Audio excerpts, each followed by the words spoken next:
So you can paint them on one side. I've also got a bit of paint from something else I did earlier on there. I wouldn't get too worried about colours that you lay up to start with, but if you carry on with this, then you can start to decide which colours you want to use to best effect. As you can see, I tend to like kind of rough, knobbly beads. You can make smooth beads.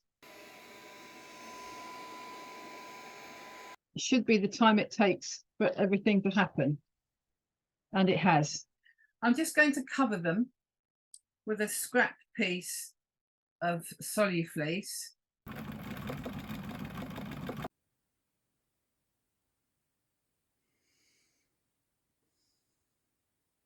So that's the stitched work. It just gives it a little bit more definition, the kind of direction that we're going in.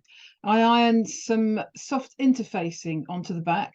You can just see the white interfacing here. Did you know that you could iron painted Bondaweb onto hard surfaces? You can iron your painted Bondaweb onto the box.